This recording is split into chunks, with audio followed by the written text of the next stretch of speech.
wahlul 'uqdatam min lisani yafqahu qawli.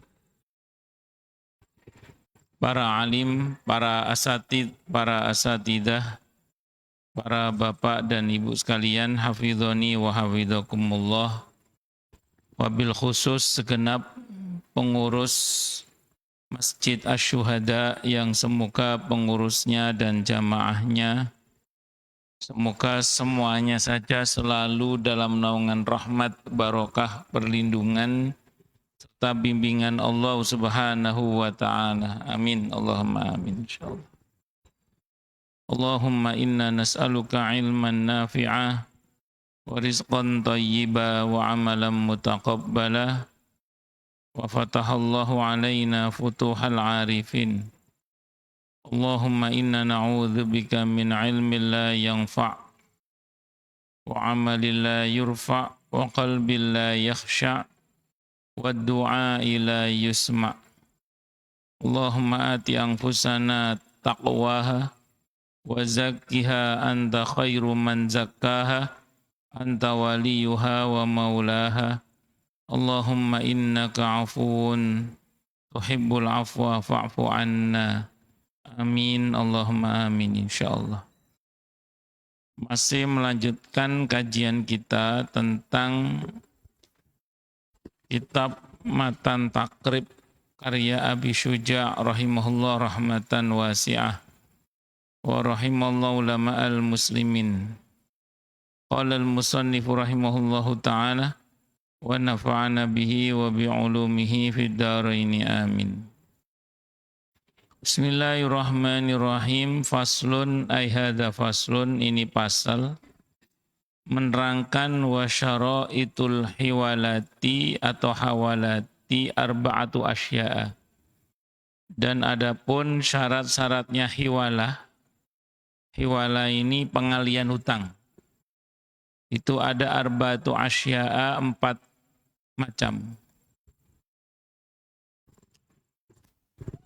Pak Ardianto punya hutang ke Pak Waris. Pak Fuad punya hutang ke Pak Ardianto. Jadi Pak Ardianto punya hutang ke Pak Waris, Pak Fuad punya hutang ke Pak Ardianto. Nah, suatu saat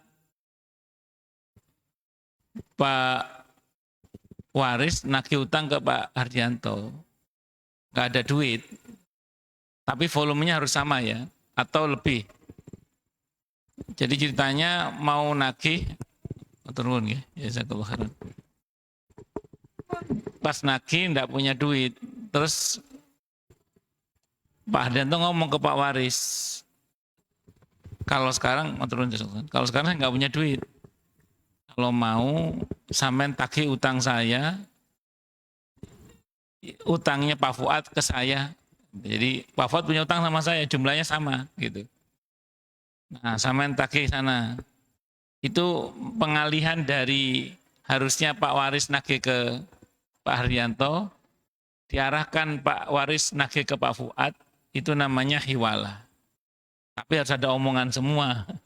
Harus ada omongan itu, harus ada omongan. Ada syarat-syarat nanti itu. Ini namanya pengalian hutang. Boleh tidak apa-apa itu. Jadi karena Pak Haryanto lagi nggak pegang duit, sementara Pak Waris mulai nagih, nah karena Pak Fuad punya hutang ke Pak Haryanto yang juga waktunya bayar dengan volume yang mirip atau sama, maka boleh dialihkan penagihannya bukan ke Pak Haryanto tapi ke Pak Fuad. Biasanya dalam kasus-kasus seperti ini itu ada banyak sebab ya. Yang pertama dalam konteks yang linear tadi, memang lagi nggak ada duit, yang punya duit Pak Fuad misalnya ya tagih ke Pak Fuad aja lah atas omongan baik-baik gitu. Tapi kadang bisa juga ini dilakukan karena misalnya gini, Pak Ardianto ini nggak cukup punya nyali nagih ke Pak Fuad. Tapi Pak Waris cukup punya nyali nagih ke Pak Fuad. Karena ada potensi itu. Akhirnya Pak Haryanto ngomong ke Pak Waris, Pak Fuad itu kan punya utang sama saya nagih nggak enak ketua DKM, misalnya gitu. Jangan kan orang yayasan. Misalnya orang yayasan kan mungkin berani lah nagih ke ketua DKM. Jadi utang sampean ke saya utang sampean itu nggak usah tagih ya, sama tagih Pak Fuad aja. Nanti tak omongin dia. Akhirnya Pak Fuad dibuat pekewuh gara-gara yang nagih Pak Waris misalnya itu misalnya. Bisa seperti itu, semacam itu. Tapi intinya satu sebenarnya. Bagaimana utang itu selesai dengan baik. Itu aja sih sebenarnya. Jadi pengalihan penagihan utang itu namanya hiwala namanya. Nah, dalam konteks yang dimaksud tadi itu semua pihak diperintah oleh Nabi untuk mau. Jadi Pak Waris harus mau untuk membantu Pak Hardianto juga. Nah, terus Pak Fuad juga harus mau demi untuk supaya terbayarnya utangnya Pak Waris itu. Jadi bulat nonton mawon itu namanya hiwalah namanya. Nonton nggih? Pengalihan hutang itu namanya bab hiwalah namanya.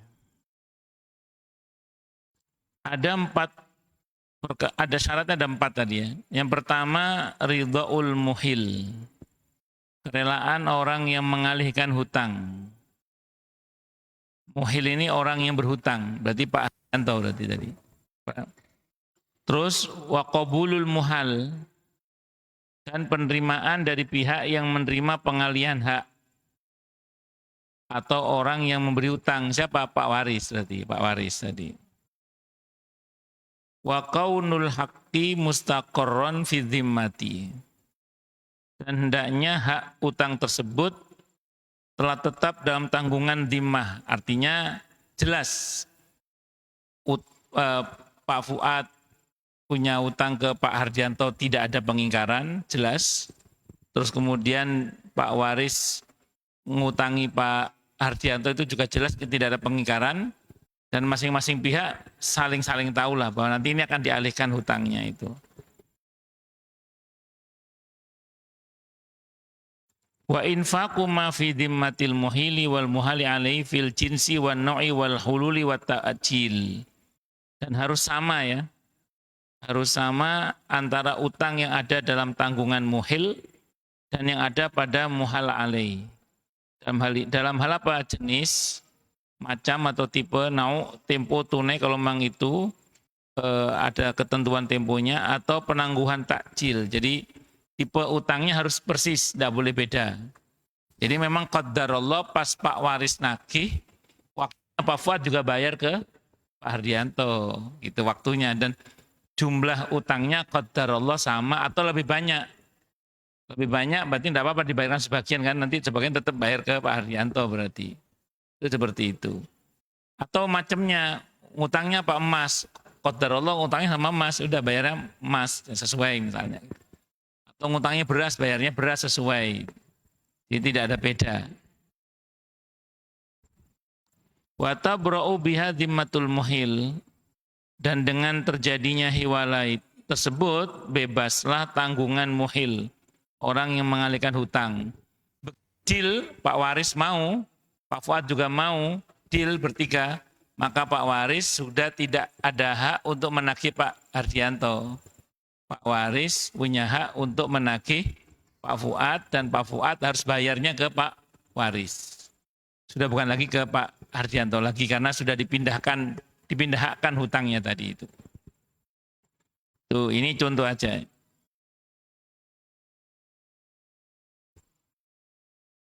Jadi kalau kita perhatikan syaratnya tadi itu. Penjelasannya gini. Hiwala secara bahasa berarti memindahkan. Hawala atau hiwala dalam istilah syar'i berarti akad yang berkonsekuensi memindahkan utang dari satu pihak ke pihak lain. Tadi saya contohkan ya. Yang punya utang Pak Hardianto kepada Pak Waris. Pak Waris pas mau nagih Pak Hardianto nggak punya duit. Qadarullah Pak Fuad punya utang ke Pak Hardianto. Maka Pak Hardianto ngomong ke Pak Waris, Pak, Bapak tagih deh ke Pak Fuad. Saya mau nagih nggak enak, ketua DKM tadi misalnya gitu ya. Sama kan orang yayasan atau apa, kan bisa. Akhirnya Pak Fuad, oh iya udah nggak apa-apa. Nanti Pak Hardianto ngomong, Pak Fuad, mohon maaf ya, nanti sampai tidak usah bayar utang ke saya, bayar ke Pak Waris yang nagih ke sampean.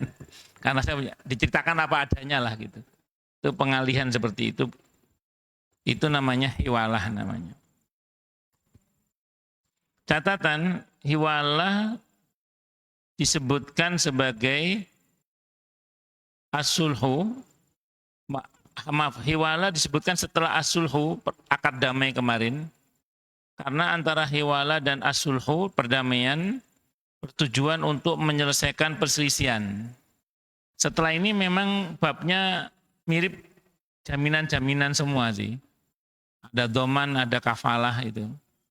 Kalau doman kan nanggung risiko ya. Kalau kafalah nanggung orang nanti.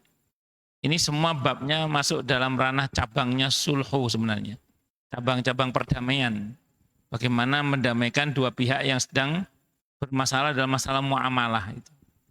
Nah, di antaranya melalui proses hiwalah ini di antaranya. Nah, ini bagian dari upaya untuk mendamaikan para pihak yang sedang bermasalah secara muamalah. Terutama dalam konteks ini adalah hutang piutang. Ya. Karena Islam itu sangat memperhatikan masalah ini. Karena jangan sampai orang itu mati dalam keadaan punya sangkut paut muamalah yang belum selesai. Apalagi itu masalah hutang piutang. Urusannya bisa berat ya.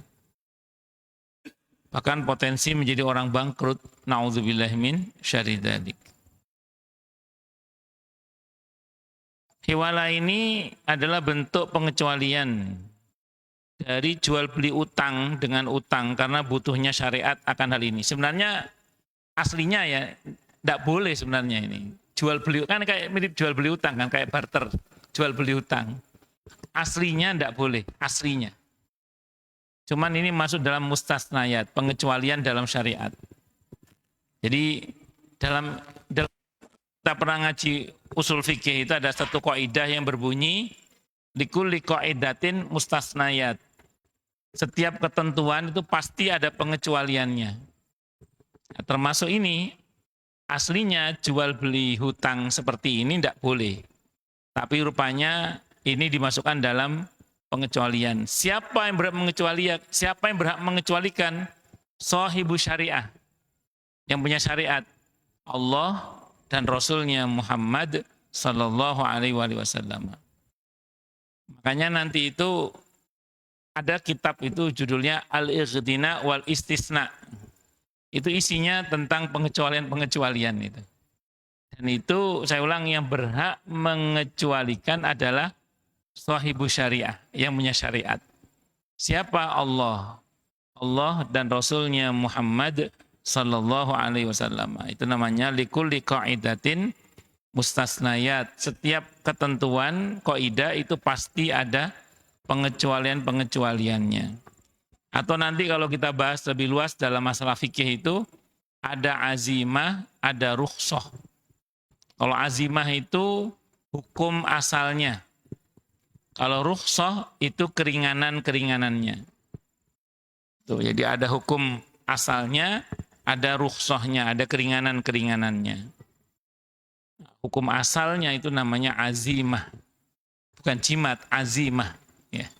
Azimah. Nah, sementara kalau rukhsah itu keringanan-keringanan.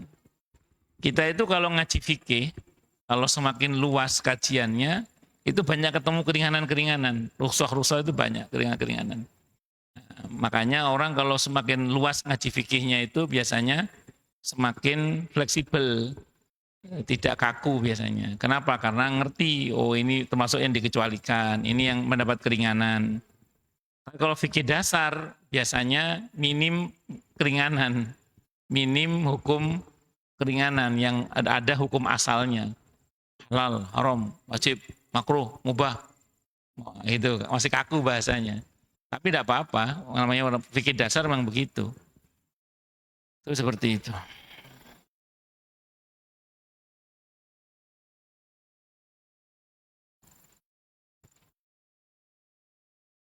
Dalil mengenai pemindahan utang adalah ini, karena kenapa kok diperbolehkan? Karena Sahih Bukhari yang membolehkan. Di mana kita mengetahuinya? Dari sebuah hadis. Ini sebab kenapa ini dikatakan tadinya terlarang kok menjadi boleh karena ada dalil yang mengecualikan. Dan yang mengecualikan adalah sahih syariah, yaitu Allah dan Rasulnya Muhammad sallallahu alaihi wasallam. Hadisnya riwayat Al-Bukhari dan Imam Muslim. An Abi Hurairah, terceritakan dari Abi Hurairah radhiyallahu an. Anna Rasulullah, sungguhnya Rasulullah sallallahu alaihi wasallam, qala, beliau bersabda, matlul ghani zulmun. Menundanya orang yang mampu bayar utang, kok tidak segera bayar utang, zalim. Matlul ghani zulmun. Jadi kalau ada orang mampu bayar utang, kok sengaja tidak segera bayar utang, ditunda, maka zalim. Maka dalam Islam, hal yang harus kita taruh nomor satu terkait dengan perencanaan keuangan, kalau dia seorang muslim, adalah satu, itu bayar utang. Satu itu bayar utang. Itu. Bahkan saya baca dalam fikih sunnah, ketika ada seorang sahabat mau bayar zakat, secara bersamaan dia mau bayar utang. Kata Nabi, utang dulu. Bukan zakat dulu, utang dulu.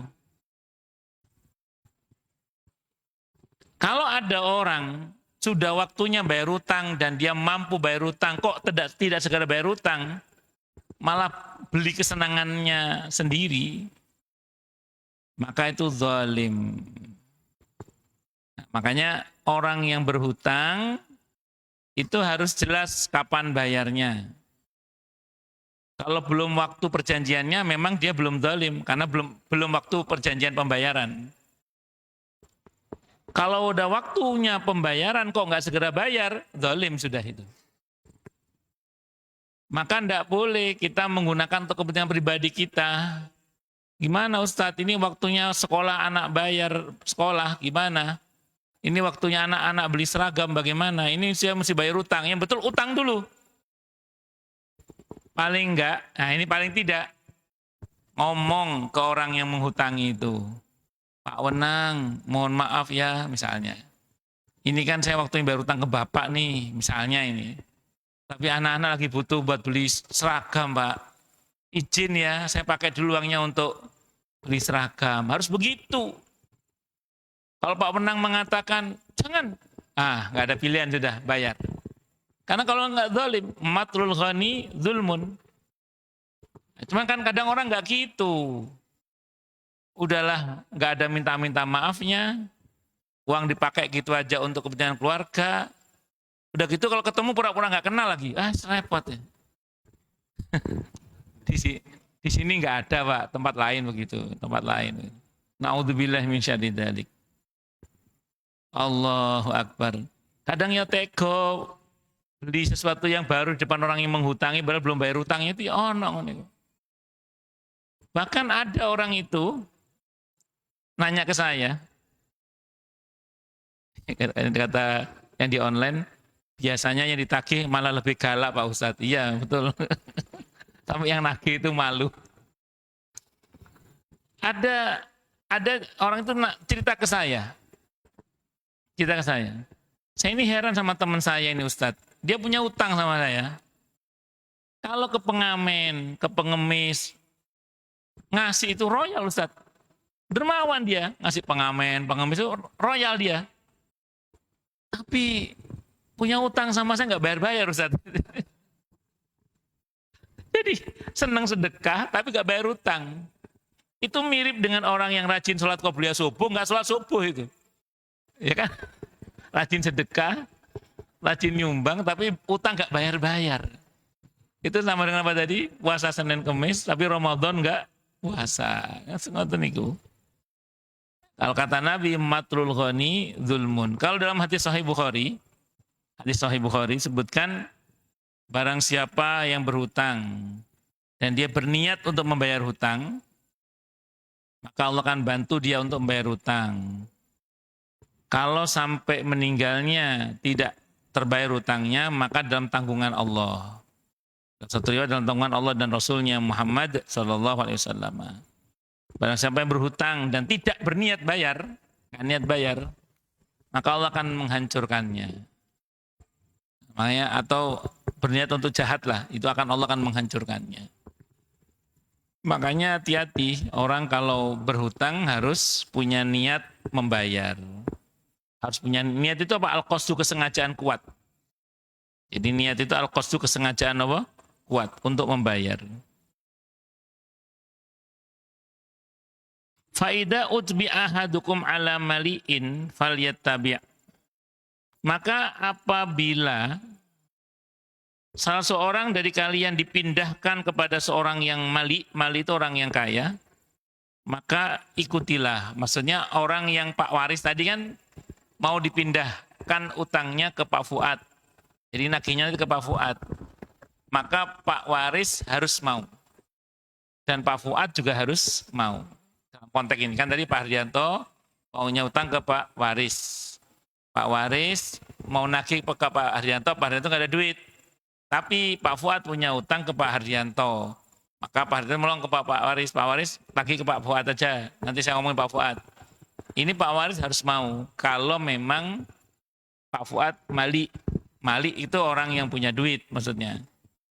Tapi kalau yang dipindahkan itu orang yang akan ditagih itu adalah orang yang nggak punya duit, Pak Waris berhak menolak. Maaf, naudzubillah. Misalnya Pak Fuad termasuk yang nggak ada duit, terus Pak Waris tahu, lah sampai tuh nggak tahu apa, Pak Fuad itu mana pegang duit Pak Fuad itu misalnya, saya nggak mau, nah, berhak menolak. Kenapa? Karena bukan mali, bukan orang yang punya duit. Itu karena ternyata Pak Fuad uangnya dipegang oleh ibu misalnya gitu, misalnya. Jadi Pak Waris berhak menolak. Kenapa? Karena Pak Fuad nggak pegang duit orangnya. Ya yang lain lah, masa Pak Fuad yang gitu misalnya. Boleh. Tapi kalau Pak Fuad pegang duit dan orang mampu, maka nggak ada pilihan, Pak Waris harus mau.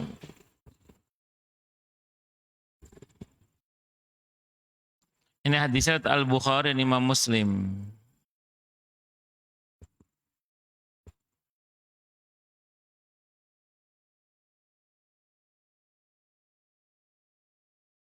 Para ulama menjelaskan begini ya. Pas penjelasan hadis tadi itu para ulama menjelaskan bahwa penundaan pembayaran hutang dari seorang yang kaya adalah sebuah kedzaliman. Yaitu seseorang enggan melunasi utang yang menjadi kewajibannya. Padahal ia kaya dan mampu untuk melunasi ini. Ini adalah suatu bentuk kedzaliman karena enggan menunaikan kewajiban. Karena setiap orang wajib melunasi utangnya dengan segera. Karena ia punya kemampuan, ketika dia punya kemampuan. Kecuali memang utangnya ada jelas kapan bayarnya atau ada temponya atau ada perjanjian nyicilnya, itu beda bab kalau itu. Jangan sampai dalam keadaan mampu malah menunda-nunda melunasi. Karena menunda melunasi utang dalam keadaan mampu, karena ini tentu karena mual ya, karena muales itu ya. Ia termasuk kedzaliman. Wal'iyadu billah, na'udzubillah min syarri dzalik ini. Dijelaskan lagi siapa yang memindahkan, masih melanjutkan dari penjelasan hadis tadi itu, siapa yang memindahkan utang kepada orang yang mampu, maka ikutilah, maksudnya harus mau. Misalnya tadi Ahmad berutang kepada Zaid sebesar 100 rial.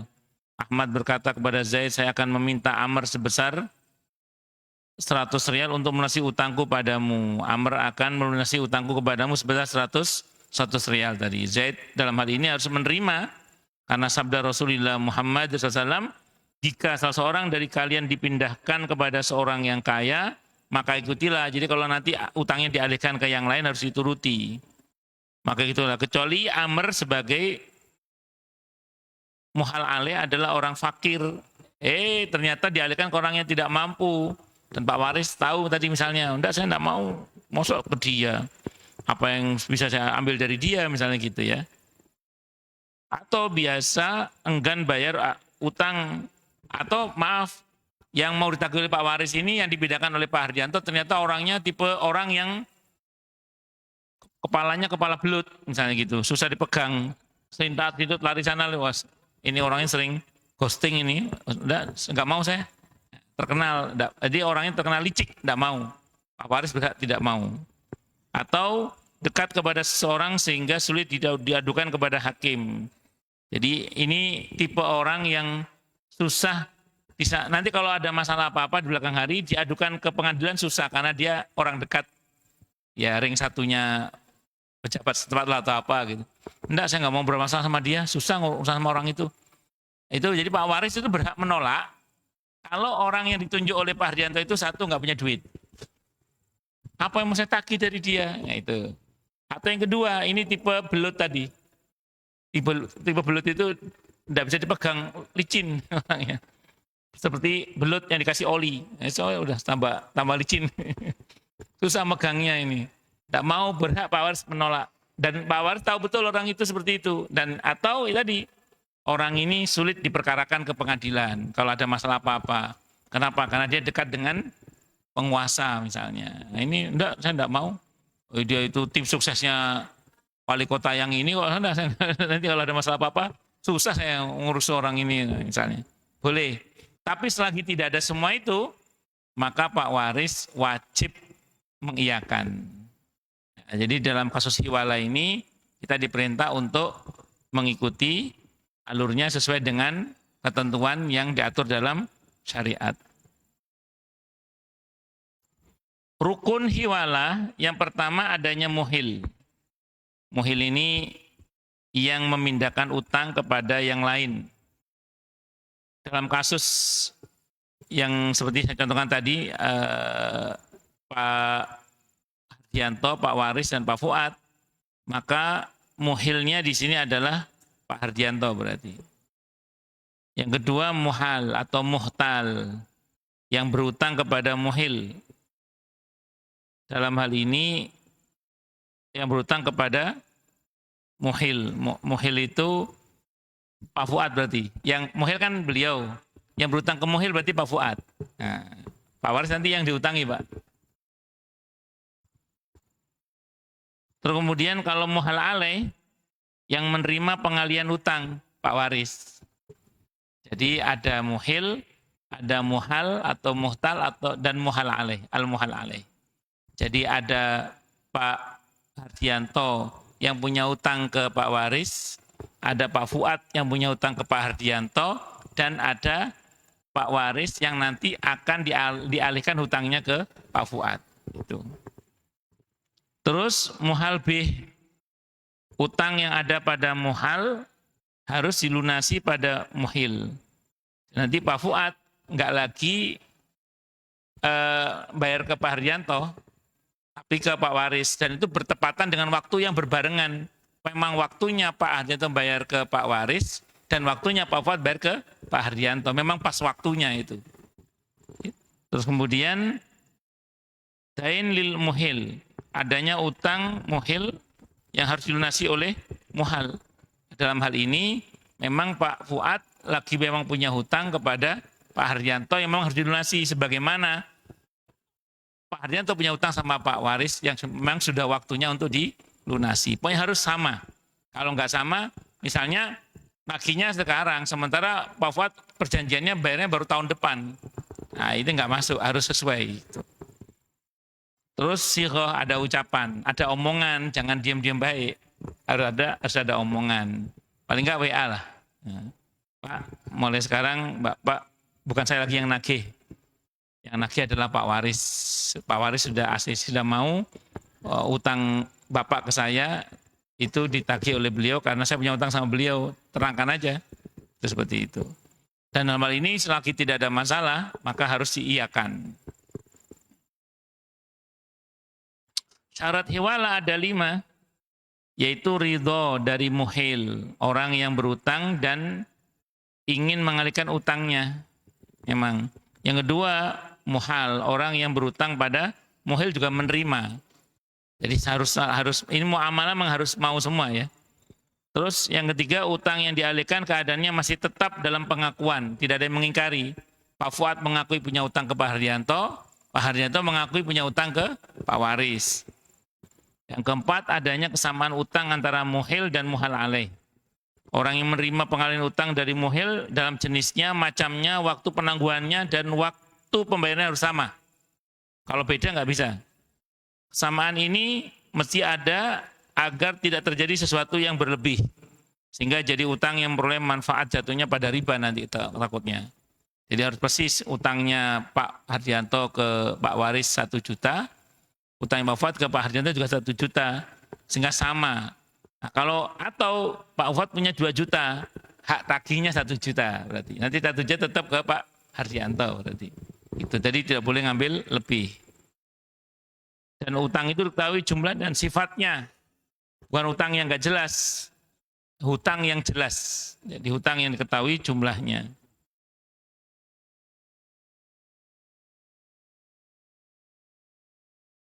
Muhal alaih dalam kasus yang saya sebutkan tadi itu tidak dipersyaratkan ia harus qabul menerima dalam hal hiwalah. Cukup qabul dari si muhal am atau dalam hal ini kan tadi saya katakan ada muhil, ada muhal alaih. Nah, dari pihak si muhal alaih itu tidak disyaratkan harus qabul. Tidak harus, yang penting adalah cukup qabul dari muhal, dari Pak Fuadnya berarti. Jadi dari Pak Fuadnya. Jadi Pak Hardianto ngomong ke Pak siapa? Pak Waris, terus Pak Waris nanti disuruh nagih ke Pak Fuad, terus kemudian Pak Fuad sudah tidak perlu lagi berkebahan tapi ke Pak Waris itu cukup ya kalau deal ya sudah jadi. Nah, itu sifatnya begitu, sudah deal ya sudah jadi, tidak ada masalah. Itu seperti itu.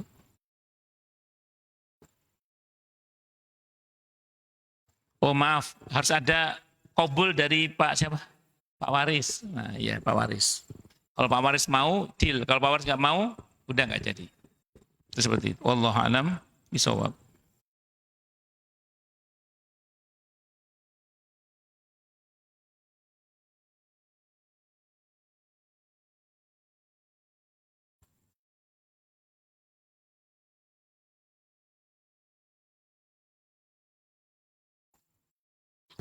Monggo silakan yang mau tanya protes, marah boleh silakan. Kalau enggak saya teruskan lagi yang lain. Monggo kalau ada.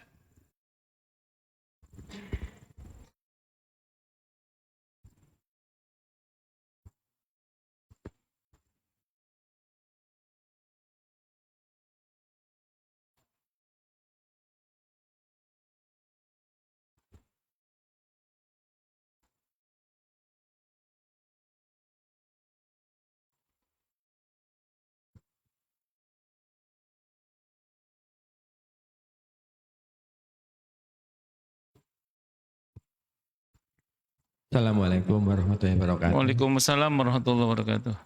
Ustadz mau menanyakan tentang apabila seseorang berhutang itu masih sekantor gitu. Kemudian dia udah keluar dari sen tapi hutangnya masih ada dan susah dihubungin sehingga kayak lost kontak gitu. Nah ini tindakannya itu apakah kan istilahnya dongkol gitu karena memang awalnya baik berakhir dengan tidak baik sehingga tidak bisa hubungan jadi lebih jelek atau putus lah gitu. Nah ini untuk hutangnya itu secara syar'inya itu apakah diikhlaskan atau tetap dianggap sebagai hutang karena possibility kemungkinannya untuk bayar itu udah tipis gitu Ustaz. Tindakannya harus bagaimana Ustaz? Terima kasih. Yang pertama, untuk kasus yang seperti itu, kalau kita merujuk pada arahan Al-Quran di Al-Baqarah 280 ya, 280 itu kan, kalau betul seperti itu keadaannya, sikap kita yang menghutangi ya, bisa mengikhlaskan bisa. Kalau Bapak mau. Kalau Bapak nggak mau, ya nggak apa-apa, tanggungan di akhirat tadi nanti. Urusannya di akhirat berarti. Karena kan Bapak tadi bilang susah dihubungi, beritanya di mana udah nggak jelas, kan ada harapan dia bisa bayar juga. Nah, daripada jenengan makan hati kan, udah saya ikhlasin aja deh. Nah, mengikhlaskan itu nggak harus ngomong ke orangnya, dalam hati aja boleh. Cuman kalau ngomong dalam hati, belum terjadi pemindahan hak. Kalau suatu saat bapak ketemu dan dia tobat, qadarullah duitnya banyak, bayar ke bapak, bapak terima bayar utangnya masih boleh, tidak ada masalah. Karena bapak hanya mengikhlaskan dalam hati, tidak pernah ngomong. Jadi mengikhlaskan hutang itu nggak harus ngomong. Tapi ya gitu, kalau belum ngomong, tetap dapat pahala besar. Saya punya kitab kumpulan Sahih Hadis Qudsi. Itu orang kalau dalam hati ya mengikhlaskan hutang yang dimaksud itu pahalanya surga. Jadi Pak Fuad insya Allah udah pegang tiket surga. Betul itu, hadisnya sahih. Kalau jenengan mengikhlaskan dalam hati aja, nggak usah ngomong. Saya ulang, kok suatu saat dia ketemu, terus dia tobat, dan qadarullah duitnya banyak. Pak Fuad, saya punya utang sama bapak. Dulu, ini saya bayar sekarang. Oh ya, makasih. Bapak masih berhak menerima pembayaran utangnya. Kenapa? Karena tidak ada pemindahan hak. Hanya dalam hati aja Bapak. Nah, dari pihak yang diikhlaskan itu, hubungan dengan Bapak dia ringan. Karena sudah Bapak ikhlaskan. Tapi kalau dia tidak tobat kepada Allah, urusan sama Allah yang berat. Kenapa? Karena berhutang itu tidak hanya dosa kepada manusia. Tapi juga dosa kepada Allah. Jadi enggak bayar hutang itu dosa besar. Harus tobat itu. Ngerti nggih? Itu yang pertama. Nah, kalau jenengan tidak mengikhlaskan, itu hak jenengan. Hak Pak Fuad juga. Tak tuntut di akhirat engko lah. Lumayan. Silakan dipilih. Apa pilih jaminan masuk surga karena mengikhlaskan hutang, atau nanti berurusan di mahkamah Allah dengan harapan dapat untung dengan dia tidak bayar hutang kepada Bapak, dapat untung surplus pahala. Monggo. Tapi saran saya sih diikhlaskan aja dalam hati.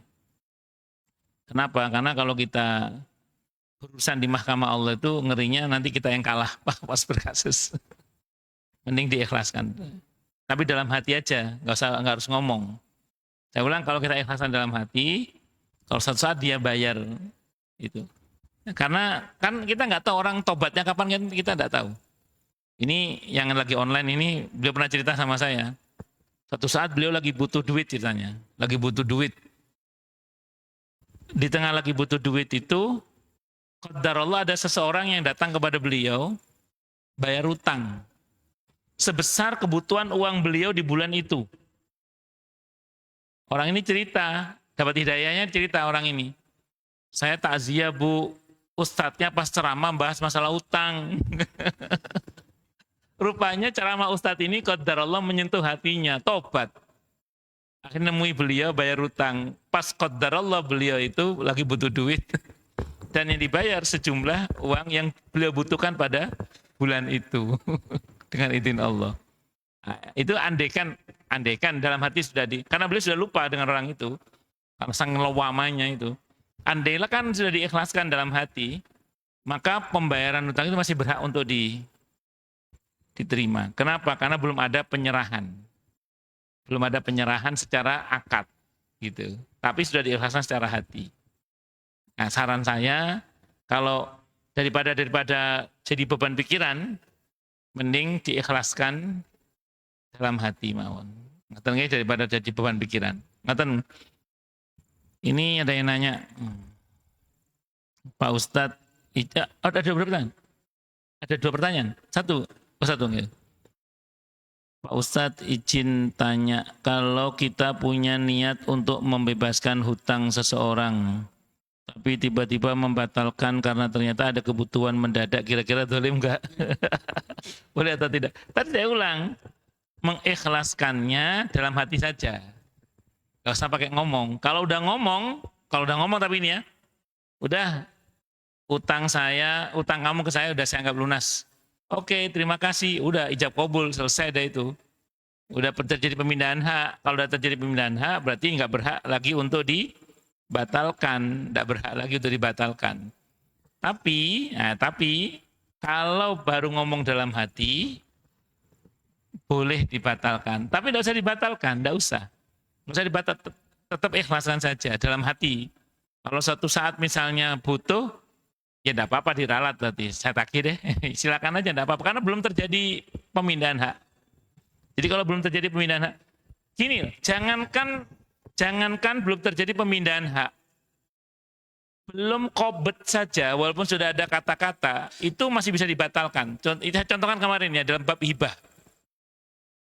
Misalnya, Pak Nurdin bilang ke istrinya, sayang, ini udah mobil buat kamu, gitu ya, mobil buat kamu.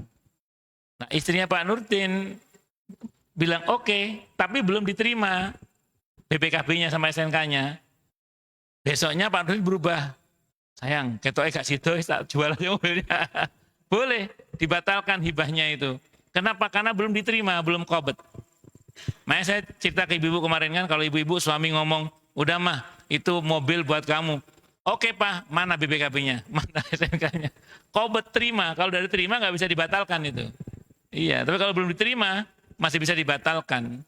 Itu seperti itu. Jadi dalam kasus hibah, selama sudah ada penyerahan secara akad padahal, tapi belum ada qobet penerimaan, masih bisa dibatalkan. Itu secara fikih itu gitu. Apalagi ini kan kita baru mengikhlaskan dalam hati. Kalau baru dalam hati, ya masih bisa dibatalkan. Ngomong aja masih bisa dibatalkan selama belum terjadi qobet ya, penerimaan itu. Wallahu a'lam bisawab. Nggih. Monggo Pak Hardianto. Jadi tidak zalim insyaallah.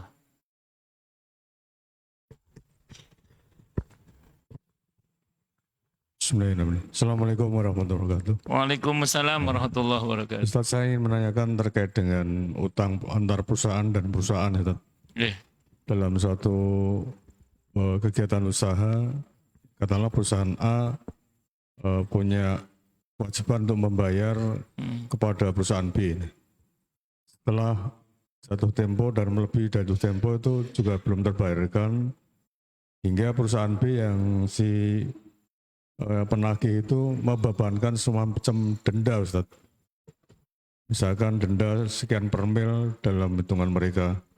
Nah, ini tidak disebutkan di awal. Hukumnya seperti apa ini, Ustaz, yang saya tanyakan. Kemudian yang kedua, dalam fenomena menjelang hari Lebaran seperti ini, kita sering melihat di jalan-jalan itu ada jasa penukaran uang baru ya tadi. Misalnya kita nukar 1 juta dikasih 900.000 uang yang baru. Ini hukumnya apa? Terima kasih Ustaz. Assalamualaikum warahmatullahi wabarakatuh. Waalaikumsalam warahmatullahi wabarakatuh. Tadi saya ralat, jadi bukan qabul pada Pak Waris, tapi qabul dari Pak Fuad ya. Yang harus qabul justru Pak Fuadnya yang punya hutang kepada Pak Hardianto. Tapi saya ulang, sihat akad sebaiknya memang diomongin bertiga lah. Itu kalau bab hewalah. Sedikit nyimpang mengingatkan yang tadi. Saya ralat. Baik, yang pertama. Bagaimana pemberlakuan denda dalam kasus keterlambatan pembayaran hutang. Saya ngomong secara dasar dulu nggih. Denda dalam pembayaran hutang seperti itu riba jahiliyah. Jadi riba jahiliyah itu dulu kalau ada orang bayar hutang ada keterlambatan itu dikenai denda. Dan itu jenisnya adalah riba jahiliyah. Itu dulu ya, itu rumusnya itu dulu. Jadi pemberlakuan denda dalam hal ini itu adalah riba jahiliyah. Yang kedua, kita bicara per kasus sekarang. Kalau yang bersangkutan itu lagi pailit atau lagi bangkrut, lagi sulit membayar hutang, harusnya kan yang berlaku adalah dari pihak yang menghutangi itu memberikan keringanan dalam pembayaran atau tempo yang lebih lama atau bahkan diikhlaskan, itu harusnya. Jadi bukan malah didenda. Tapi kalau, ini yang ketiga berarti kasusnya, ada indikasi kuat bahwa yang berhutang ini nakal. Di sini memang ada pembahasan. Ada pembahasan dari kalangan ulama kontemporer itu. Ada yang mengatakan boleh ditetapkan denda, tapi tidak untuk diambil oleh orang yang menghutangi, tapi nanti untuk aktivitas sosial, tabarru'. Ada yang mengatakan boleh, ini pendapat yang pertama. Pendapat yang kedua, kalau dalam konteks uang kita, boleh dituntut sesuai dengan inflasinya aja. Karena dia terlambat pembayarannya, nilai uang semakin berkurang karena inflasi, maka dia boleh menuntut pembayaran plus inflasinya. Nah ini tidak termasuk ngambil untung, tapi mengambil haknya sesuai dengan nilai. Saya sampaikan kemarin ulama kontemporer itu dalam hal ini berdalil kepada Al-Baqarah 279 itu. Yang di ujung itu tentang riba itu. Di ujung ayatnya Allah berfirman, la tadzlimuna wa la tudzlamun. Kalian yang menghutangi, Al-Baqarah 279 itu, kalian yang menghutangi itu jangan mendolimi, jangan pasang bunga gitu maksudnya, tapi jangan didolimi juga. Jadi kalau ada indikasi orang itu nakal kan dolim berarti kan? Maka si pihak yang menghutangi berhak menuntut pengembalian sesuai dengan inflasinya. Tapi bukan denda namanya, tapi menuntut sesuai dengan nilai, harus kembali. Kalau dulu nggak ada ini, kenapa? Karena dulu kan emas perak. Emas perak kan stabil. Nah ini nggak stabil, ada inflasinya, maka berhak dituntut sesuai dengan inflasinya itu. Jadi tergantung dari kasusnya, Pak. Tapi secara prinsip, penetapan denda itu, apalagi nggak ngomong sebelumnya kan, itu masuk dalam kategori riba jahiliyah itu.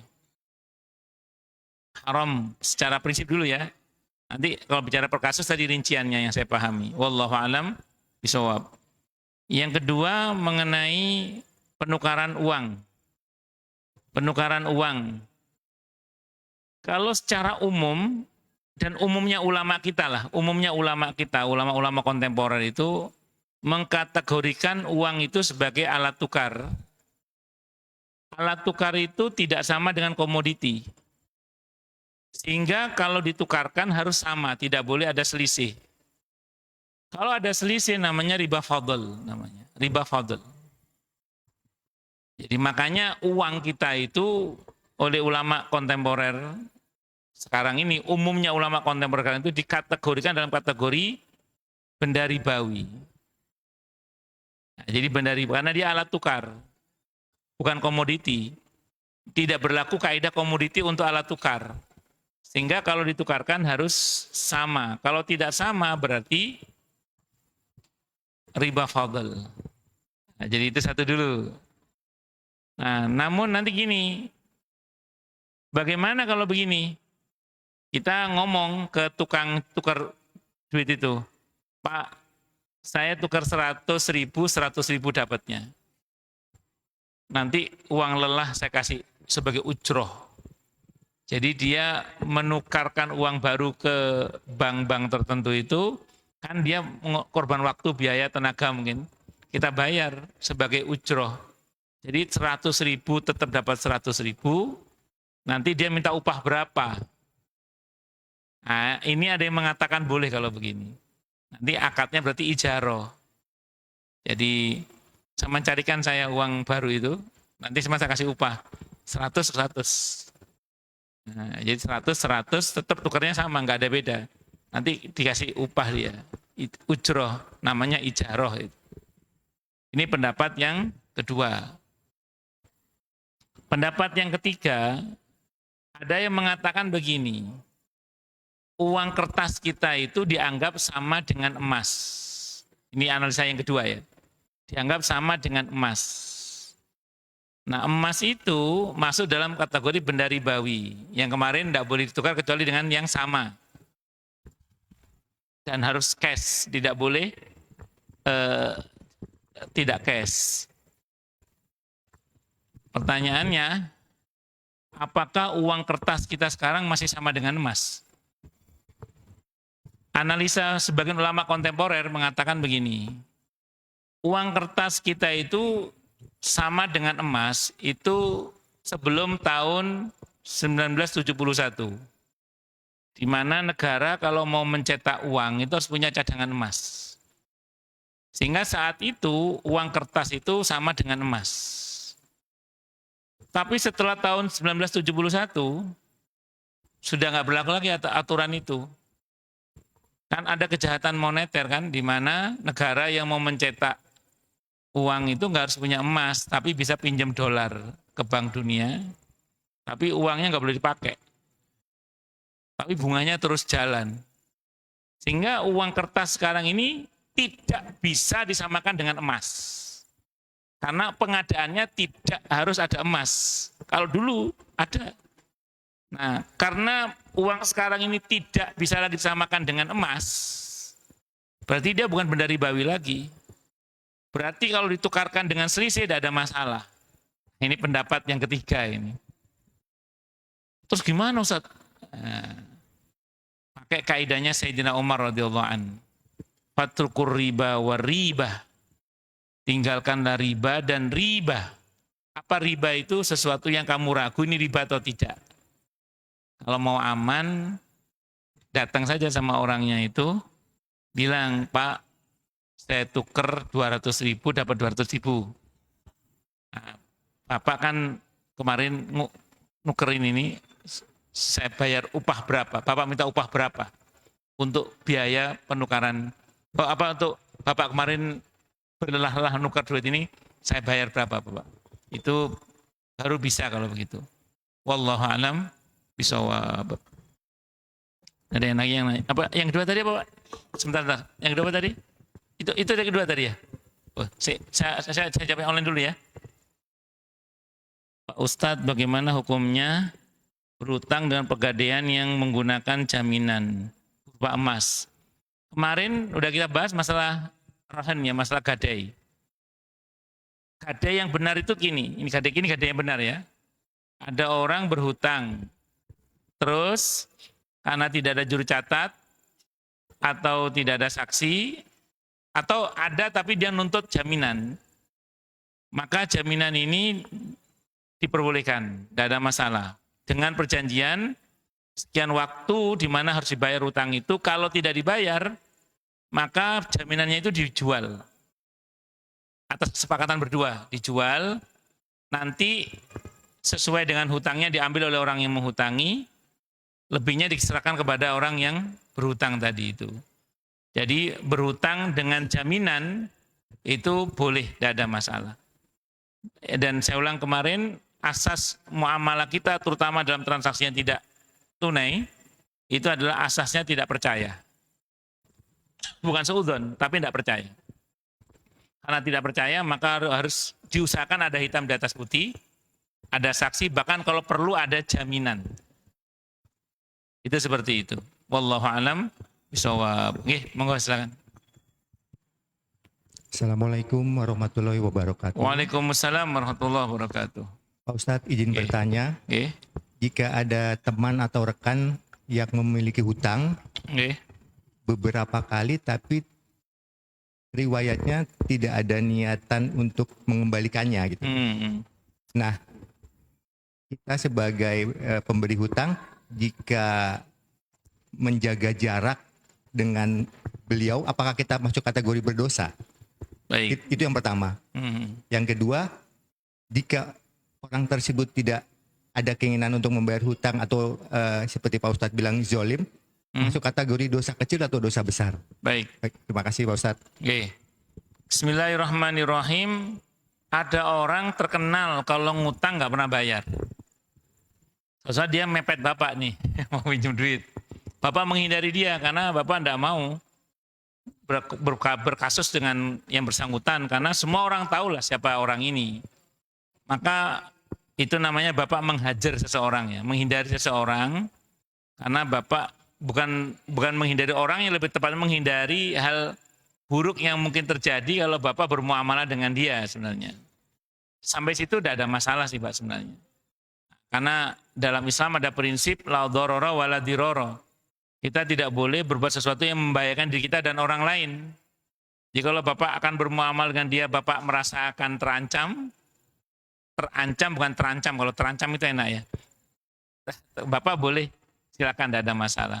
Bahkan kalau orang ini terkenal memang kalau ngutang suka nggak bayar, kalau suatu saat ada teman baru yang dipepet sama dia, Bapak boleh menceritakan. Kalau bahasanya para ulama, udhkuru fajral fajir liyahdharon nas. Sebutkan keburukan orang yang buruk supaya orang lain selamat dari tipu dayanya. Boleh Pak, tidak apa-apa. Itu seperti jadi Bapak tidak hanya menghindari, Bapak ceritakan pun tentang orang ini asal memang valid ya. Bahwa dia memang begitu, boleh Pak, tidak ada masalah. Supaya orang lain selamat dari tipu daya orang ini. Itu satu. Yang kedua apa tadi Pak? Seandainya dia memang zolim untuk tidak membayar hutang. Dosa besar. Tidak bayar hutang itu dosa besar. Terima kasih. Oke, jadi tidak bayar hutang itu dosa besar, bukan dosa kecil, dosa besar. Wajib tobat. Nah, tobatnya wajib minta maaf sama orang yang dia hutangi dan wajib mengembalikan wa'addi kulladzi haqqin haqqahu. Kembalikan pada yang berhak-haknya itu. Kalau tidak bisa mengembalikan harus minta ridhonya orang yang dia zalimi itu. Iya. Wallahu a'lam bishawab. Enggak Mas. Belakang.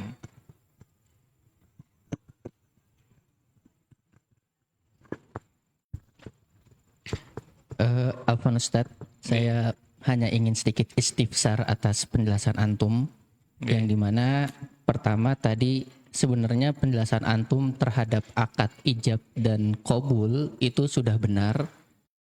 Penjelasan pertama, cuman setelahnya antum mengoreksi lagi menjadi penjelasan yang dimana menurut saya kurang tepat. Karena yang pertama di dalam Hasyiah Bajuri atas Fathil Qorib itu dikatakan bahwasanya al-muhil itu adalah man alaihi dainun atas muhtal. Jadi muhil itu orang yang punya hutang kepada muhtal dan dia di satu sisi atau di satu waktu juga memiliki piutang kepada muhal alaih. Yang menjadi syarat pertama itu dia adalah ridho al-muhil. Adanya ijab dari si muhil tadi yang punya hutang kepada muhtal dan juga yang punya piutang kepada muhal ali. Lalu syaratnya setelahnya itu ada yang namanya qabul dari muhtal. Berarti penerimaan dari orang yang memang dia ini punya piutang atas muhil. Jadi penjelasan pertama tadi sudah benar, ada fulan A, fulan B dengan fulan C. Ijab dan qabul ini terjadi antara fulan A dengan fulan C, bukan kepada fulan A dengan fulan B. Contoh misalnya ada fulan A, dia punya hutang kepada fulan C, dan di satu sisi dia punya piutang kepada fulan B. Maka ijab di dalam hawalah ini terjadi antara fulan A dengan fulan C. Tidak ada yang namanya kaitan dengan fulan B. Bahkan dikatakan di dalam Hasyiah Bajuri bahwasanya tidak diperhitungkan adanya ridho atau ijab dari muhal alaih. Seperti itu Ustaz. Terima kasih. Ya udah sarahnya begitu ya, sampein yang betul. Ya sarahnya begitu, sampein yang betul. Ya. Nggih, matur nuwun. Berarti yang pertama tadi betul berarti ya. Ya, saya matur nuwun. Terima kasih. Itu sarahnya itu. Sarahnya kitab takrib itu dan kitab Al-Bajuri itu. Oke, matur nuwun Ustaz nggih. Monggo yang lain silakan kalau ada. Oke.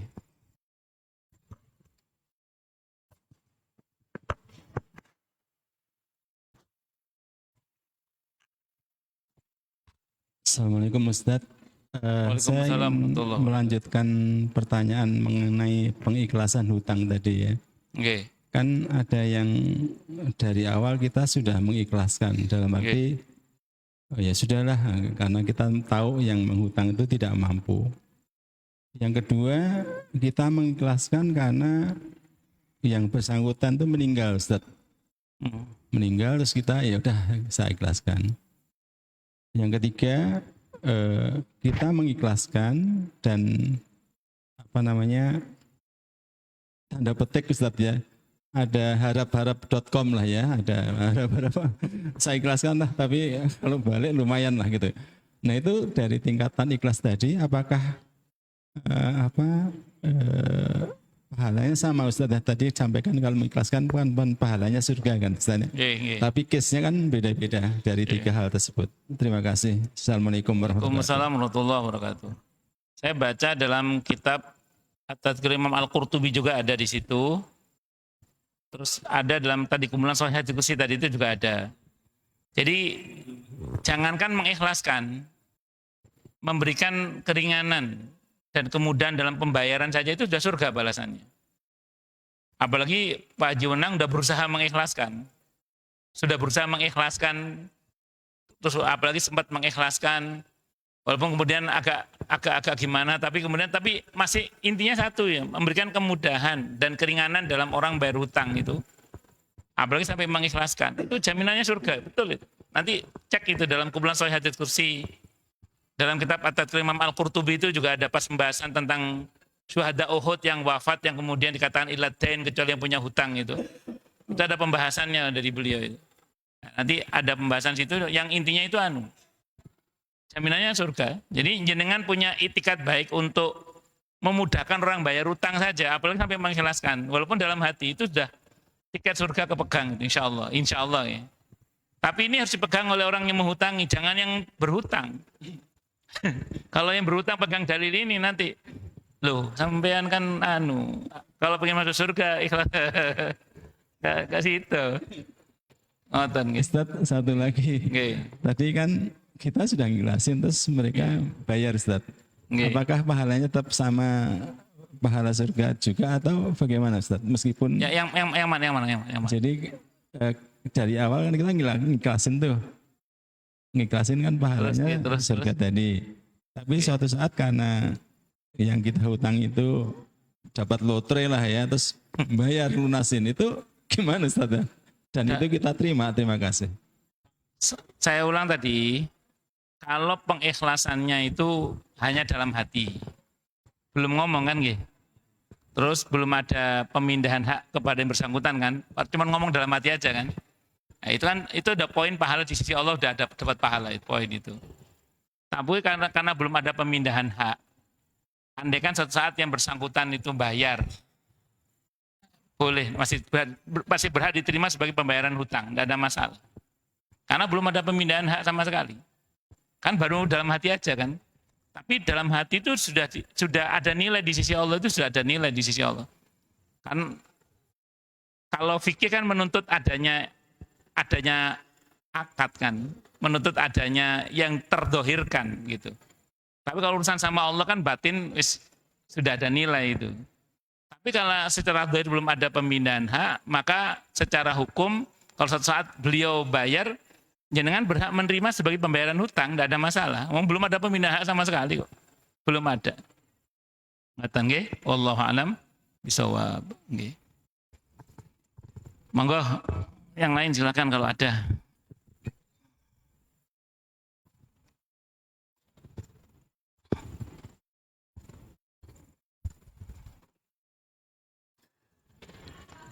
Nggih, monggo Mas.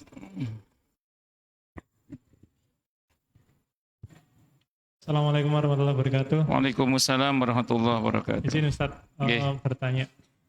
Jadi dulu tuh sempat pernah ada transaksi rumah terus gagal kayak gitu Ustadz ya. Terus kemudian kita coba tarik dananya, ternyata sudah dipakai sama penjualnya kayak gitu kan. Dan terus sudah bertahun-tahun nggak dipakai. Saya sempat kepikiran gimana kalau pakai jasa penagih hutang kayak gitu kan itu. Nah itu kalau menurut Pak Ustadz seperti apa Pak kayak gitu Pak? Karena kok dilihat-lihat kayaknya nggak ada niatan untuk mengembalikan kayak gitu kan. Sempat saya bilang ini saya coba ingatkan ya Pak ya, nanti di sebulan ini sama bulan depan. Tapi setelah kalau memang bulan depan belum, di bulan ketiga tidak ada niatan, nanti akan dibantu mengingatkan oleh jasa ini kayak gitu. Nah itu menurut Pak Ustadz seperti apa Pak? Itu nanti masuk dalam bab az-dzufru nanti itu. Dzufru itu mengambil paksa. Dalam Islam boleh, dalam fikih Islam boleh, asalkan ada pengakuan bahwa memang itu dia punya hutang sama bapak. Jadi dalam hal ini keberadaan uang bapak pada pihak yang bapak maksud tadi itu diakui oleh yang bersangkutan. Cuman yang bersangkutan tidak ada itikat baik untuk membayar kepada bapak, malah menggunakan uang itu. Nah, kalau bapak merasa perlu mengambil tindakan paksa tadi namanya az-dzufru, itu boleh tidak apa-apa. Ambil paksa itu boleh. Bahkan ada kan bapak ambil paksa sendiri langsung, bapak congkel bapak, nah itu boleh tidak apa-apa. Itu namanya az-dzufru namanya. Tapi senilai dari apa yang menjadi hak bapak, nggak boleh lebih dari itu. Itu namanya az-dzufru namanya. Ya, boleh, tidak apa-apa. Asalkan memang diakui itu uang bapak ya. Tapi kalau ada pengingkaran dari pihak yang dimaksud, diselesaikan dulu sampai jelas statusnya Baru nanti disuluh dulu, akad damai dulu kalau dimungkinkan, kalau enggak baru diambil tindakan dufru tadi itu boleh, tidak ada masalah. Wallahu a'lam bishawab.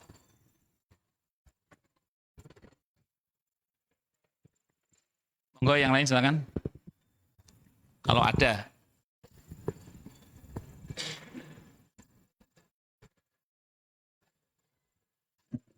Oke, monggo. Izin Pak Ustadz, satu lagi Pak Ustadz. Pak Ustadz, jika dalam keseharian hidup kita terus ada mungkin entah disengaja atau terlupa untuk pembayaran yang berhubungan dengan sistem perpajakan, terus entah perpajakan atau pembayaran yang rutin, terus kita ada keterlambatan bayar karena lupa atau itu, terus timbul suatu denda, apakah itu masuk dalam kategori riba atau berdosa sebagai warga negara gitu Pak? Terima kasih. Ini Assalamualaikum. Tidak boleh online jawabnya ini. Saya hilangkan dulu suaranya ya. Allah. Jadi sebenarnya ya tidak boleh mengambil pajak pada seorang muslim, itu tidak boleh sebenarnya. Artinya sebenarnya itu batil gitu, maksudnya itu batil. Nah karena batil, maka seandainya pun ya Bapak misalnya ada tanggungan itu secara agama terkait hubungan dengan Allah itu tidak ada dosa insya Allah. Denda riba itu Bapak kan tidak wajib, bunga itu kan Bapak tidak wajib bayar. Misalnya tadi kayak contoh kasus tadi, tiba-tiba tengah jalan ditetapkan denda itu andai kan Bapak tidak bayar, Bapak tidak berdosa. Selama memang aturan mainnya jelas ya, Bapak benerlah dalam bermainnya itu. Tiba-tiba dibuat aturan seperti itu. Nah, sama dengan ini. Gitu. Lalu bagaimana dengan atiullah wa ati rasul wa ulil amri minkum? Ulil amri kan dengan syarat. Cuman ini jangan dipublikasikan masuk dalam penggembosan. Tapi saya bukan berarti, tapi gini, kalau Anda tidak bayar, tanggung konsekuensi sosialnya aja. Itu seperti itu. Jadi, tanggung konsekuensi sosialnya aja. Tapi secara ukhrawi insya Allah tidak ada dosa. Satu. Yang kedua, ya namanya denda masuk dalam kategori riba jahiliyah tadi itu sebenarnya. Tapi sebenarnya pada poin yang Bapak maksud tadi itu sudah bermasalah. Itu seperti itu. Tapi saya ngomong gini bukan berarti Anda tidak bayar ya. Nanti kalau Anda nggak bayar tanggung resikonya. Tanggung resikonya.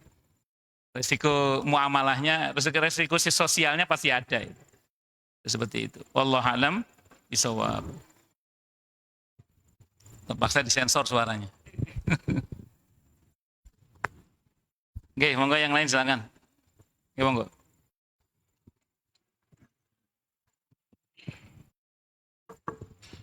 Ya, ini pertanyaannya masih terkait dengan pertanyaan Pak Yudi yang barusan. Oke. Ada beberapa teman-teman satu memandang bahwa seorang karyawan yang dikenakan PPh itu dianggap sebagai infak rutin yang dia keluarkan. Apakah bisa diterima seperti itu tadi? Ya, kalau dulu kiai saya bilang anggap iuran wajib Kang ya. Kata kiai saya.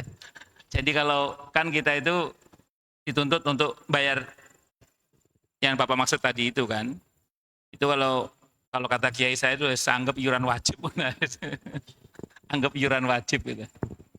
Karena bagaimanapun juga kan memang tidak boleh gitu. Kalau kita merujuk pada fikih-fikih klasik yang ada ya, sependek yang saya pahami ya. Itu seperti itu, dengan aneka ancamannya yang sangat luar biasa. Tapi ya kita bicara dinamika bernegara itu kan memang ya beda-beda. Saudi sendiri kan menetapkan pajak perorangan juga kan, seperti itu. Ya dengan pertimbangannya masing-masing lah. Saya kira itu, wallahu a'lam bishawab. Boleh tidak apa-apa. Dianggap kalau kata kiai saya anggap iuran wajib. Anggap iuran wajib. Maksud saya kalau itu kita posisikan sebagai infak yang harus apapun wajib. Yang hilang dari seorang mukmin nilainya sedekah. Apapun yang hilang dari seorang mukmin nilainya adalah sedekah. Kan kita kena sistem, Pak. Itu kan mau tidak mau harta kita harus diambil kan. Apapun yang hilang dari seorang mukmin nilainya adalah sedekah. Karena kalau kita tidak bayar ya ruwet juga urusan sosialnya itu nanti. Ya dengan motor gak dibayar pajaknya, insya Allah diangkut motornya itu. Jadi ya harus bayar. Mau gimana lagi? Sistemnya begitu, Pak. Ya, maksud saya ini kan kalau kita, saya yang pemahaman saya kan saya keluarkan 2,5% dari penghasilan. Tuh. Nah, yang 2,5% itu saya anggap yang dipotong PPh-nya tadi. Tuh. Jadi apakah saya masih tetap mempunyai kewajiban yang 2,5% itu? Oh, itu maksud saya itu. Bapak tadi kan bilang infak. Kalau zakat beda lagi, Pak. Tidak bisa. Sorry. Iya jangan, beda. Kalau zakat beda lagi. Kalau yang Bapak maksud adalah infak, iuran wajib lah itu silakan, tidak apa-apa. Tapi kalau nanti dianggap sudah keluar zakat, tidak boleh lah. Beda pajak sama zakat itu beda. Ya, di samping jenis harta, kan zakat itu amwalun maksusatun, harta tertentu. Terus kemudian batas tertentu, pelakunya tertentu, peruntungan juga tertentu, tidak semuanya gitu. Maka tidak bisa disamakan antara pajak dengan zakat. Bahwa orang yang bayar zakat melalui lembaga amil terpercaya skala nasional itu bisa mengurangi pajak, itu persoalan lain. Tapi tidak bisa disamakan bahwa kalau udah bayar pajak berarti udah bayar zakat. Nggak bisa disamakan dalam hal ini. Ini dua hal yang berbeda. Wallahu a'lam bishawab. Oke. Monggo yang lain silakan.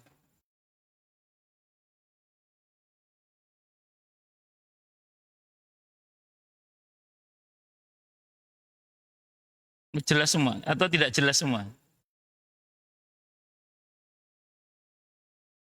Cekap nggih? Kita tutup dengan hamdalah. Alhamdulillahirabbil alamin. Semoga kajian kita bisa bermanfaat, mubarakah fid dini wad dunya wal akhirah untuk kita, keluarga kita dan seluruh umat Islam semuanya. Amin. Dan mudah-mudahan kita semua dijadikan oleh Allah